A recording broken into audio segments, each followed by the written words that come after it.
Engine running.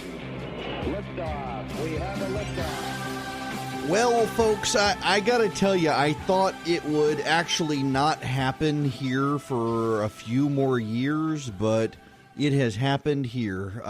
Around the country, it's being called more and more the Gestapo, and it is a vicious progressive activists, often affiliated with the gay rights movement, who attack small businesses for purported political disagreements, trying to drive them out of businesses. It's one reason I actually think that we've got to go to anonymous campaign contributions, that people shouldn't have to disclose, candidates shouldn't have to disclose the names or addresses of people who give them money. Welcome. It's Eric Erickson here, News 95.5, AM 750 WSB. The phone number, 404-872-0750, 1-800-WSB-TALK. The Flying Biscuit is in Midtown Atlanta. It is quite near, the 10th Street and Piedmont Avenue rainbow that they painted. And the owner gave $2,000 to Brian Kemp. And gay rights activists are now attacking the business and the owner for supporting Brian Kemp. Now, the owner gave money to Brian Kemp, largely because, like so many small businesses in the state, he knows that Stacey Abrams would have a devastating impact on small businesses with the fees and taxes and everything else she would do. The regulatory approach that the Democrats would do if Stacey Abrams became governor. It would be bad for small businesses. It would drive up costs. So gay rights activists and progressive activists are trying now to shut down the business, attacking the business, demanding apologies. Again, this is the Flying Biscuit restaurant, but it's not just the Flying Biscuit restaurant.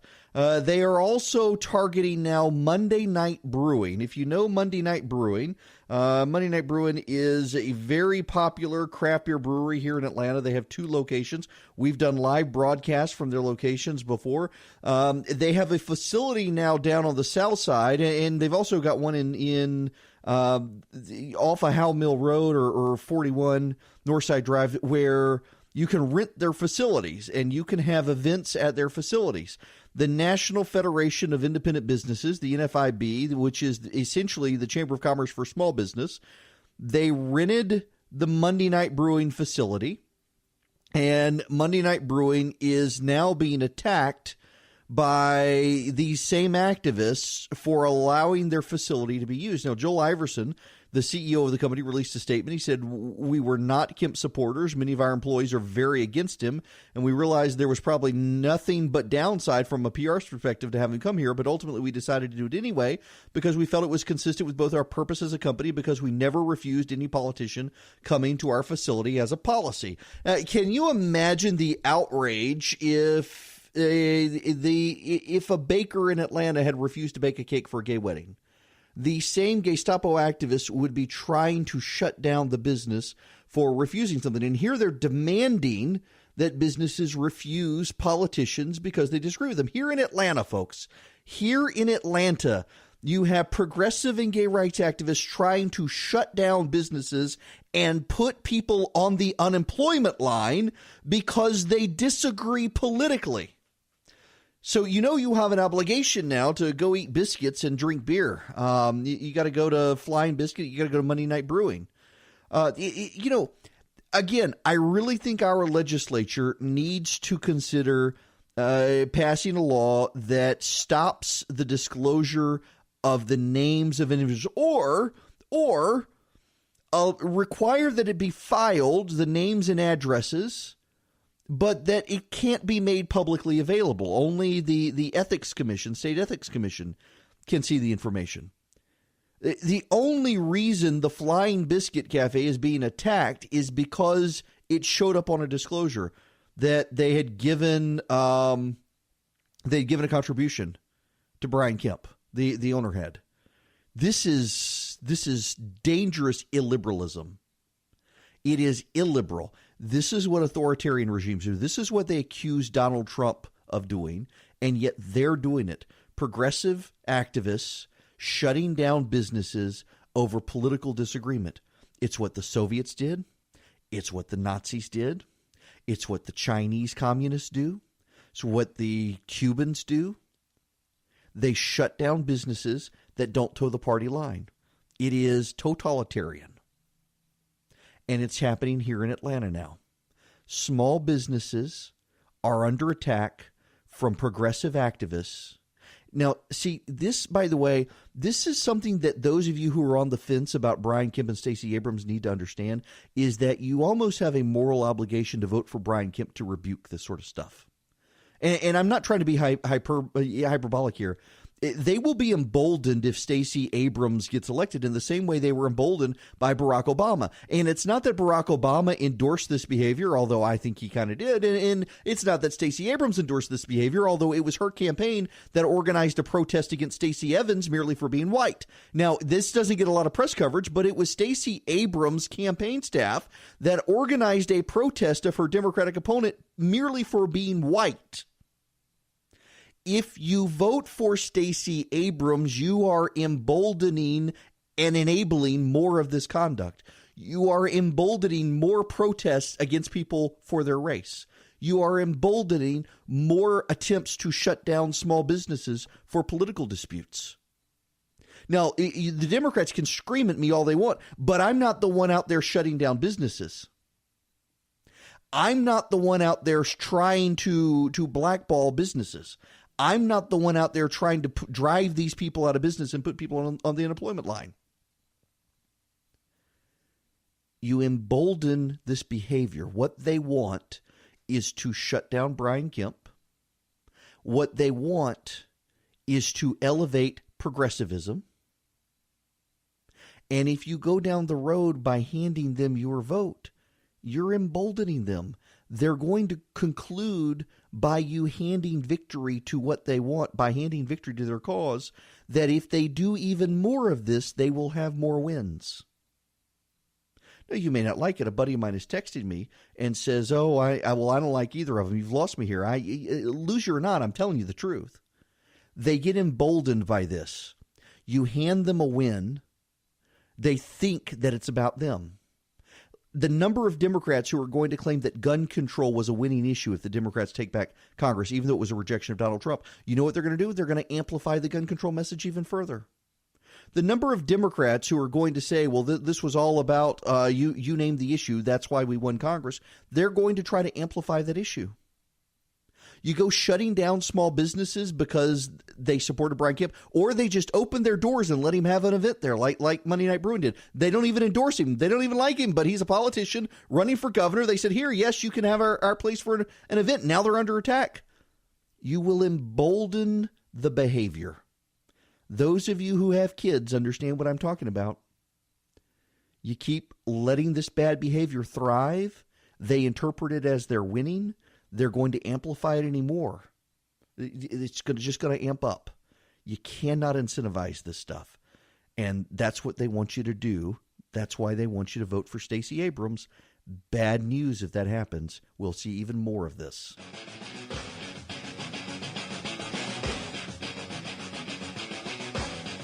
It's 27 after the hour. Eric Erickson here, News 95.5, AM 750, WSB. Hey, so, and I may have to carry this over when we come back from break, but I'm considering this a news item. I had the Children's Healthcare of Atlanta Bourbon and Butts event last night and actually spent more time talking about this than anything else. Circle, this is not an ad. This is just, Glenn Beck was saying the other day about his son befriended someone on the internet, was playing video games with him over the internet, and turns out the person was actually an adult and was systematically trying to lure various kids. He was a predator. And thankfully, Glenn and his wife realized what was going on. And this is happening more and more around the country. It is hard to regulate your kids' internet time. Many of you don't know what they're doing. Many of you don't know how to regulate their time. Christy and I use this thing called Circle. It's a little box that connects to your Wi-Fi. Very easy to set up. It's got an Android or iPhone app, and you can say, hey, my kids can be on the internet for an hour. They can't access these websites. They can't play online games. You have adult settings, kid settings, teenage settings. It's called Circle. I really love this thing.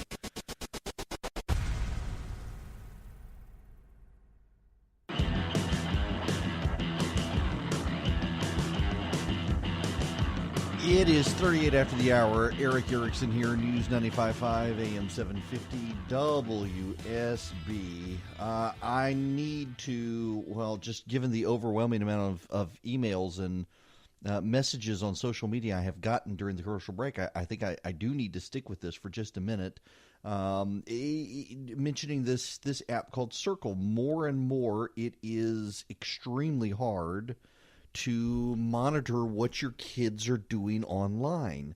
You don't know all the time. And how do you restrict them from being online? What happens when you go to bed at night? That's when, particularly on the predatory issue. And I don't mean to sound like I'm making light of this or being hyperbolic or scaring you.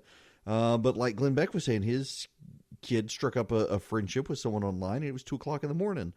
After all the parents had gone to bed, the person knew to wait until then. And you can't be up at all hours of the night. You don't want to hide your kid's cell phone and whatnot. So what do? And I cannot recommend this enough. I don't get paid. It's not an ad. Christy and I bought this thing from Best Buy. It's called Circle. It's branded by Disney. Disney didn't really make it, but they knew what they were doing by branding it. It is a little bitty cube.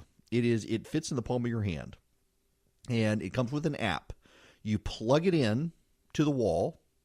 It doesn't have any other wires to connect it to routers or anything. It's just got a plug. You plug it into the wall, and you download the app from the Apple App Store or Android, the Google Play Store.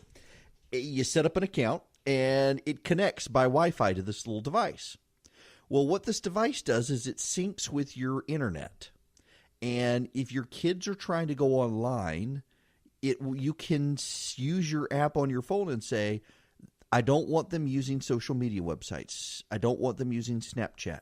I'll allow them to play Fortnite, but I'll only let them do it for an hour. I won't let them use messaging apps over the internet, things like that. And it has a lot of controls. You can see what website your kid is viewing. You can also set things for you can do rewards like they're only allowed on the internet 2 hours a day, but if they do their laundry, if they do the dishes, I'll give them an extra hour. You can do things like that. You can set an absolute hard off time. Like in our house, it's 9 p.m. My kids' devices. This works with iPhones, iPads, computers, Xboxes, PlayStations, Apple TVs, Roku devices, you name it. You can put them all in there and say at 9 o'clock p.m. no more internet. And the internet stops working except on you and your spouse's devices. Or if you really want to be mean, you can turn that off too. You can even block Amazon from your wife's account. Not that I would do that. I really wouldn't. I need it blocked from mine. But nonetheless, you get my point. It is really, really hard to monitor what your kids are doing online. And this makes it a whole lot easier. You should still be willing to look at your kids' devices and make sure they're not hiding stuff from you on them. You really should, but this is also a good way to help you monitor what they're doing and block things. Like if you come to my house, I don't care who you are, I don't care what age you are. If you come to my house, thanks to the Circle app, Snapchat doesn't work in my house. No one, myself included, can use Snapchat in my house. It is completely blocked. There's no way around it because of the Circle device. We allow our daughter to have a private Instagram account that we follow and keep up with and monitor her Instagram direct messages to make sure everything is okay there. But she's restricted in the amount of time a day she can use it. We restrict Pinterest. We do it all from the Circle app. And I'm telling you, if your kids are big into online games in particular, whether it's Minecraft or Fortnite or whatever, this is so useful for you to be able to not trust your kid to say you've only got an hour, put your device down after an hour, but to cut off the internet after an hour. And those of you who have kids, you understand what I'm talking about.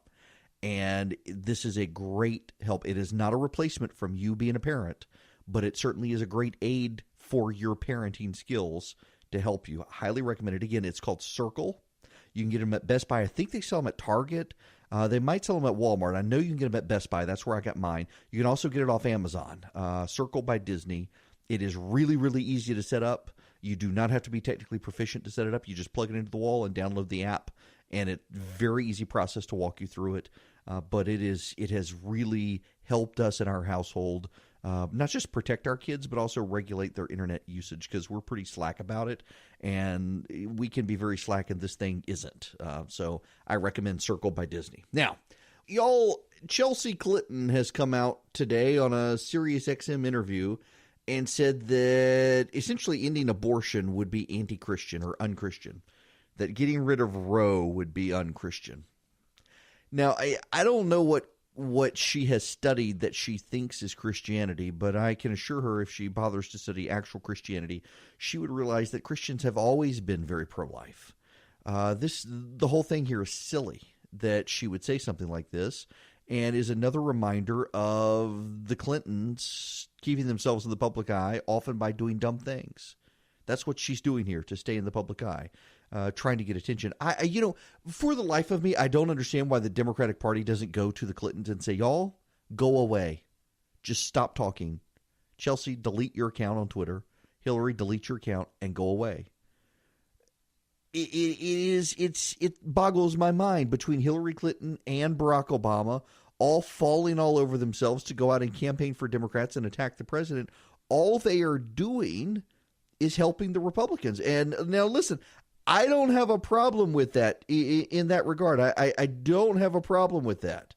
If they want to help the Republicans, God bless them for wanting to help the Republicans. But it's a little bit nuts to me that they don't understand how disliked they are.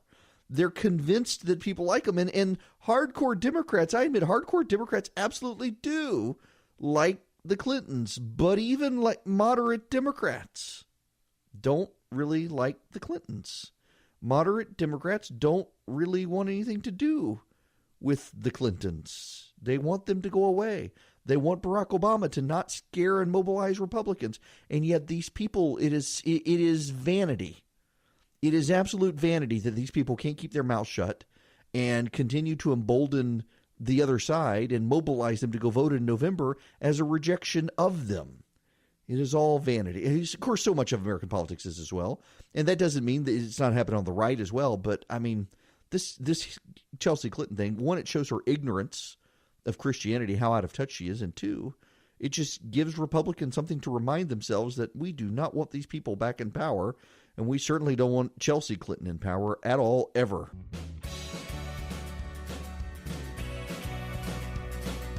Wow, y'all, happening on MSNBC of all things, Chuck Todd just really lit into the Democrats for their handling of this Brett Kavanaugh accusation. When we come back, I want to spend some time on the character assassination of Brett Kavanaugh. I'll see if I can track down the audio of what Chuck Todd just said. He's like, we're not even going to go there. We're not going to talk about it. Completely unsubstantiated. It's going to blow up in the face of the Democrats. And it appears to be happening this afternoon, that it is blowing up in the face of the Democrats. And they've also, the New York Times engaged in a character assassination of Nikki Haley. The reporter who wrote it has a history of going after Republicans in the Trump administration, only to see his newspaper have to walk back the attacks. It's happened now to Nikki Haley. I'll give you the details on that. Before we do that, though, I got to tell y'all what happened to me last night. We had the Bourbon and Butts event, and then I drove home. I got home about 11 o'clock, and in my neighborhood, I come down a hill to my house, and as I'm coming down a hill, there is a lake in the road. There is a lake. It is ankle-deep water, and it is enough when the car goes through it to make big waves on either side. And my driveway is like Niagara Falls, and at the back of my driveway is Old Faithful shooting up higher than our house. Our sprinkler system, when it was installed, I have no idea why anyone did this. They did not put it on the house pressure. It's right off the water main. And there was a rupture in the pipe, and no one has been able to find the valve to turn off our sprinkler system since we've lived in this house for 7 years.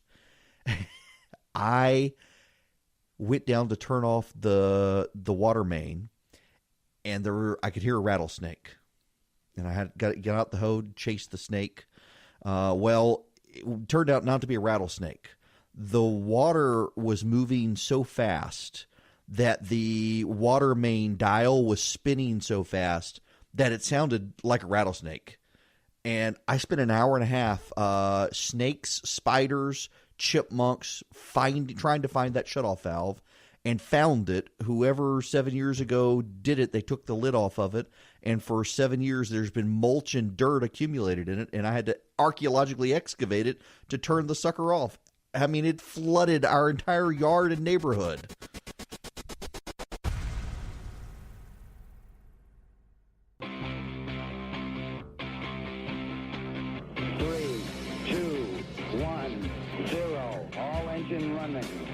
Liftoff. We have a liftoff. It is 9 after the hour. I am Eric Erickson. This is Atlanta's Evening News. The phone number, 404-872-0750,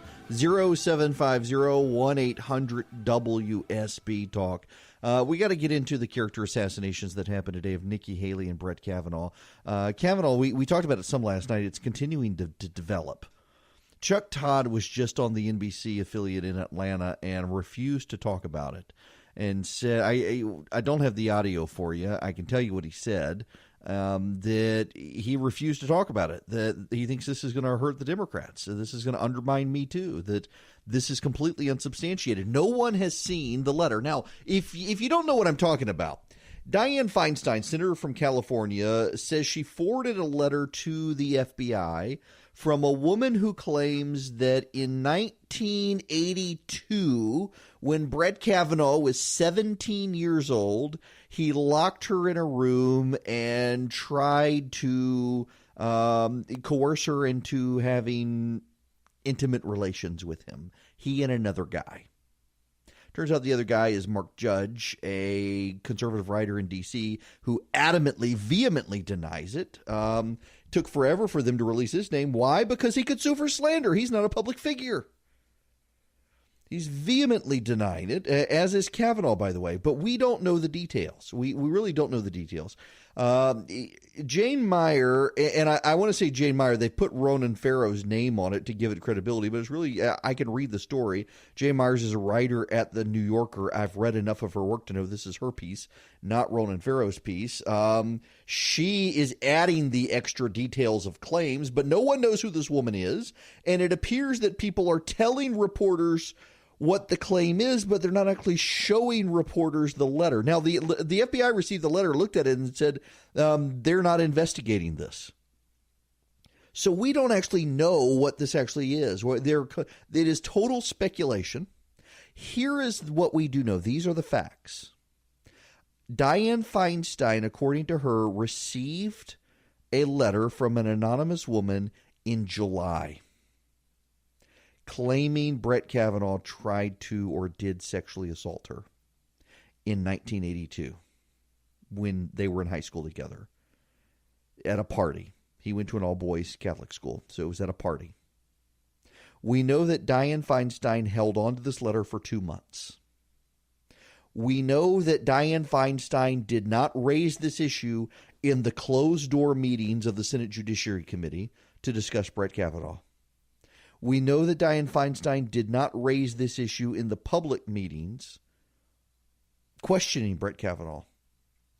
In fact, Dianne Feinstein did not raise the issue until after the Senate Judiciary Committee closed further consideration on Brett Kavanaugh and moved to vote on him. She waited until then.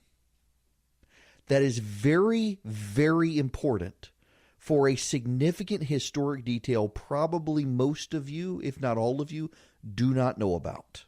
In 1991, George H.W. Bush, then President of the United States, nominated Clarence Thomas to replace Thurgood Marshall on the United States Supreme Court. The hearing was held before a Democratic-controlled U.S. Senate Judiciary Committee. The committee considered Clarence Thomas for a week. They let Clarence Thomas speak and they interviewed him. They let proponents for Clarence Thomas speak for a couple of days. They let opponents of Clarence Thomas speak a couple of days.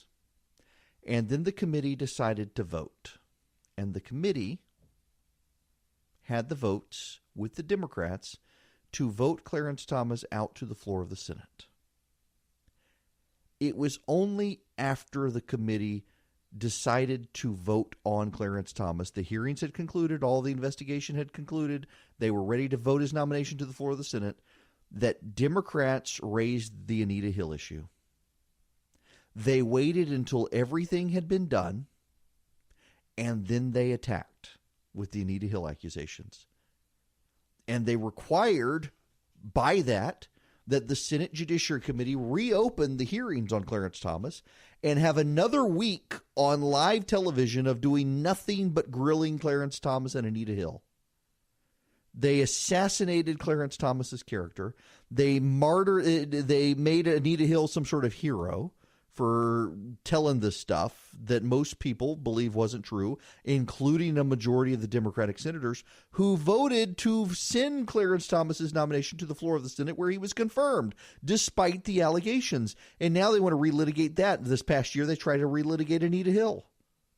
They're doing the same thing with Brett Kavanaugh. They waited until everything was over. They waited until the Senate Judiciary Committee was ready to vote, and then Dianne Feinstein raised it. But there's a significant difference. With Clarence Thomas, we knew the name of the victim. She came forward. Here, we don't even know. We don't even know what the accusations are. All we know are multiple reporters from multiple outlets have been given multiple different competing versions of what happened. None of them have a name of the victim. The victim won't come forward. The victim says she's not coming forward. And the other major, huge difference is that this happened in 1982. At least with Clarence Thomas, I don't believe Anita Hill, but at least they were trying to say that it had happened in recent years. This is something they claim he did in high school, a prank, a bad act, something that he did in high school. He's categorically denied it. The other individuals involved have all denied it. And you know what the media did today? The Senate Judiciary Committee released a letter with the names of 65 women who have come out and said, I've known Brett Kavanaugh since high school. I never witnessed this sort of behavior. This is not the Brett Kavanaugh I would have known. There's no way he did this. And do you know what the media response is to that?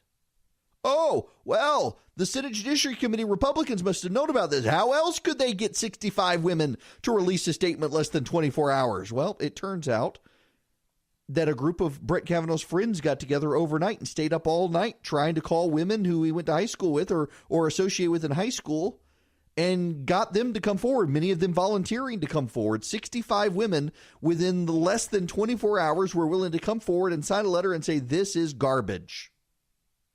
And instead of the media covering the letter for what it was, they say, oh, well, this is proof Republicans must have known about this all along. They've been covering up for a predator.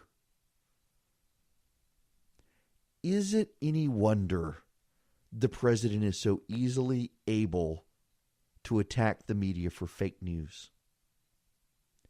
Is it any wonder that the president is able to attack the media for being an enemy of the people? They, the media, they're their own worst enemy. And it's not just Brett Kavanaugh. The New York Times this morning ran a story attacking Nikki Haley for $50,000 curtains in her apartment in New York City. Turns out she had nothing to do with the curtains, didn't even know about them, and couldn't have stopped the purchase if she wanted to. And the reporter has a history of writing smear hit jobs on Republican appointees of Donald Trump related to the State Department that the New York Times has had to correct. This story is almost as unbelievable as Brett Kavanaugh had. If his was not a sexual assault allegation that Dianne Feinstein held on to for 2 months. And by the way, ask yourself, if she thought it was credible, would she have held on to it for 2 months without telling anyone? That's what she did. She held on to it for 2 months. Didn't tell the FBI, didn't tell the chairman of the Judiciary Committee, didn't tell anybody. If his wasn't a sexual assault accusation, the story, the attack on Nikki Haley would actually be a bigger deal. And what happened with the New York Times and that is insane. I'll tell you about it when we come back.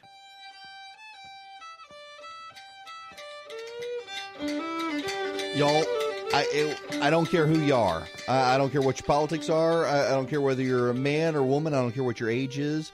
You need to go to my Twitter feed at this moment, twitter.com/EW Erickson, and see the video I just retweeted. It is the most amazing video you will see today. It's a Weather Channel reporter, and he's somewhere in North Carolina in the hurricane, and his legs are spread. He's like he's on the air train at the airport, not wanting to hold on to a pole, trying to make sure he doesn't fall over. And his body is quivering, and he's moving. And he's like, this is the worst wind we've experienced since the storm came on shore. The wind gusts they're over 80 miles. In the background, two dudes walk past him. Two guys in shorts walk past as if there's nothing going on.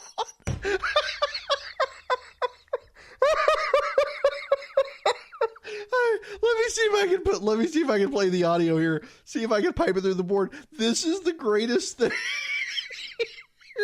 Oh my gosh. Let's see if you can listen to this. Okay, picking it up here in Wilmington, North Carolina, right at the Intracoastal, and we're in one of these bands. This is about as nasty as it's been. There go the two guys walking behind him. And then the eye wall. This morning we were not on TV. It was a dark and raucous night at the hotel. Oh my gosh. I mean, he's there. He's like balancing back and forth with his legs spread like he's about to be blown away at any moment. And these two guys just go walking right past him. Oh, it's just, the moral of the story here is that TV and radio are both, to a degree, theater of the mind. And if you hadn't have seen those two guys walking normal behind him, you would have thought, you really would have thought that he was about to be blown away. Now, and that's not to underestimate the amount of wind that was there. You can see two sawhorses that had been blown over. But still, I mean, these two teenagers in shorts walking past him. I put it on Twitter. You don't have to believe me on this. You don't have to believe me. I put it on twitter.com/EW Erickson. It is the top thing I have retweeted. It is, oh my goodness gracious. It is the funniest thing. Now, when we come back, Nikki Haley is under attack from the New York Times. They have had to retract the story today, and yet other media outlets have picked it up. It is really hard to defend in the media when the president says they're fake news when they do things like this. The State Department today has had to come out and defend Nikki Haley, and even the Obama administration has had to defend her. I'll tell you why.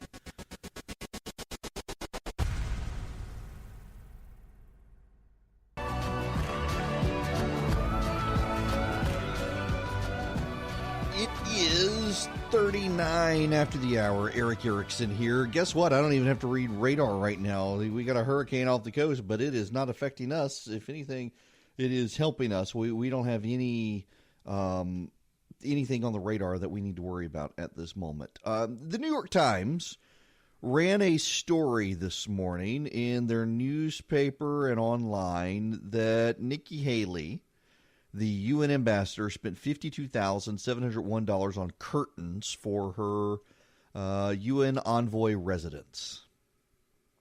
And if you went 6 paragraphs in, what you would find out is that the State Department under Barack Obama actually authorized and paid for the curtains. Nikki Haley not only had nothing to do with it, she couldn't have even stopped the transaction if she wanted to. It was taken care of before she moved in. See, the American ambassador to the United Nations has lived in the Waldorf Astoria Hotel in New York City with a rent of basically $130,000 a year, I believe, or is it a month? It was a ridiculous amount of money. Well, and the New York Times tied this in together to Ben Carson had spent all that money for stuff in his office, and here's another big spender, prima donna, Nikki Haley, except it turns out it's not true. This is the second time this reporter has written one of these attack jobs. Now, an editor's note has been pinned to this article today. I want to read you what the editor's note says. An earlier version of this article and headline created an unfair impression about who was responsible for the purchase in question. While Nikki Haley is the current ambassador to the United Nations, the decision on leasing the ambassador's residence and purchasing the curtains was made during the Obama administration, according to current and former officials. The article should not have focused on Ms. Haley, nor should a picture of her have been used. The article and headline have now been edited to reflect these concerns, and the picture has been removed.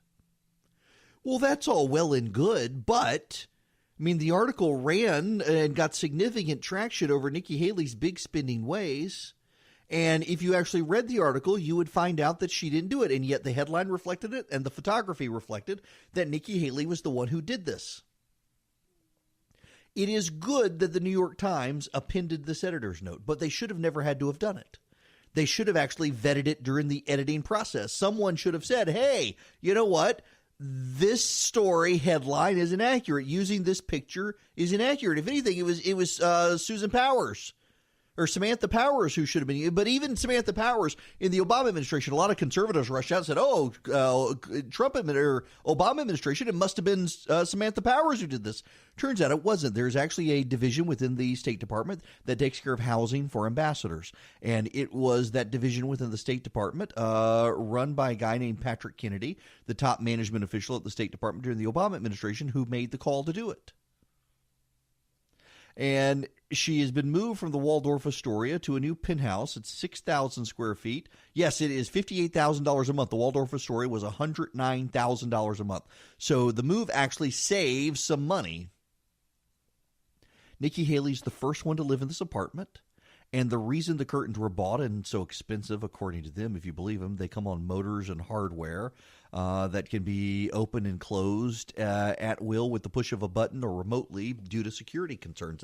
That's actually why the curtains were so expensive, according to the report, is that this was a security issue. They wanted security to be able to close the curtains at a moment's notice remotely for the security of the ambassador. Nonetheless, still ridiculously expensive. But the entire time is for basically 24 hours. The story was that this was Nikki Haley. Now, these are people who the president routinely assails for fake news. I have defended the press numerous times over calls of fake news when they were telling the truth, like the Puerto Rico death toll. And yet nobody should defend the New York Times for this. And it makes you realize just how much they are their own worst enemy when it comes to dealing with conservatives. They are ideologically biased. They will believe the worst about conservatives and then run these stories and get themselves into trouble. But if there hadn't been a lot of screaming about the story, it probably wouldn't have gotten corrected. I mean, time and time again we see these. The last one from this same reporter was related to a Jewish group that supposedly had ties to the Trump administration and to Benjamin Netanyahu and didn't. You know, what I'm seeing more and more in the media is a lot of 20 and 30, and I don't know how old this reporter is, but a lot of 20 and 30-something reporters come in from journalism school or left-wing outlets, and they're not there to actually be reporters. They're not there to report facts. They're there to advance agendas, and more the agenda from so many in the media is against Republicans, against conservatives, against the president. And the president has a bigger bully pulpit than these people, and he can point out their biases. And I think a lot of times he gets it wrong, and a lot of times he's unfair. But oftentimes, too, he gets it right. Oftentimes, too, he points out that they've gotten it wrong. And the reason they got it wrong is their bias against him and his administration. And that's fair. In fact, I know a number of reporters today, Jake Tapper at CNN, among them, very vocally critical of the story and how it undermines the press's defense of a free press. I mean, you know, when the president says the press is the enemy of the people, well, look at the story. It does them no favors. And he's right. The press is its own worst enemy. So many younger reporters are so intent on pushing an agenda, it is harder and harder to advance the truth. And the downside is that there are so many conservative outlets now that are so intent on pushing back against the narrative, they too are willing to set the truth aside in order to so-called own the left. We all need to be invested in what the actual truth of things is. You know, there is real truth. If you don't believe that there is real truth, then you probably don't believe in God because, you know, he's truth. There is real truth out there. You got to be able to find it. And so many on both sides are so busy beating the snot out of each other and advancing so-called narratives, everybody is leaving facts on the side. They're ignoring truth. We can't afford to ignore the truth. And when you get it wrong, you got to say, I got it wrong, because there is real truth. And, man, the New York Times doesn't seem interested in it at all.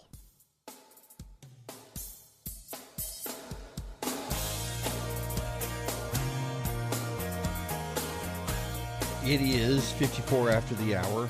Eric Erickson here, Muse 95.5, AM 750, WSB. Looks like we're not going to get any rain from Hurricane Florence. So here's the thing. It's really actually mind-boggling. No, it's not. It's really not mind-boggling. It's totally understandable that Democrats are pulling out all the stops to smear Brett Kavanaugh. This is no longer about actually stopping him from getting on the court, I hope you understand. This is about using his nomination to hurt Republicans in November.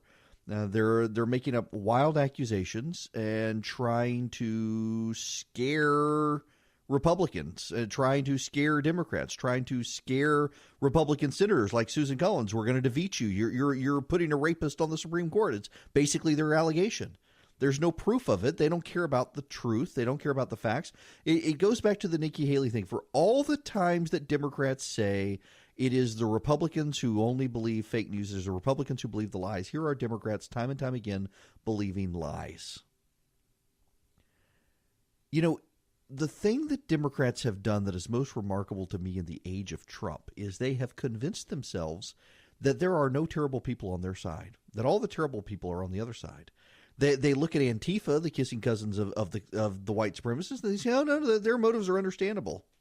They look at Linda Sarsour, the anti-Semite left-wing agitator. No, her motives are perfectly understandable. But David Horowitz, he's a horrible, horrible human being, don't you know? On and on and on it goes, or they justify all the bad behavior on their side. Look at the people who are trying to shut down the Flying Biscuit. If you weren't here for the first hour, the Flying Biscuit is a restaurant in Midtown. Its owner gave $2,000 to Brian Kemp, and progressive activists are trying to shut it down and drive the people out of business, put people on the unemployment line because they disagree with the guy's politics, because they don't like he supported Brian Kemp. Monday Night Brewing, you go buy some of Monday Night Brewing's beer. They're under attack, not because they support or endorse Brian Kemp. They have a rental facility where you can go rent the facility. We've broadcasted live there before. And the NFIB, National Federation of Independent Business, they rented it out for an event for Brian Kemp, and progressive activists are now trying to drive Monday Night Brewing out of business. All for politics. It has become their religion, and the heretics have to be burned at the stake.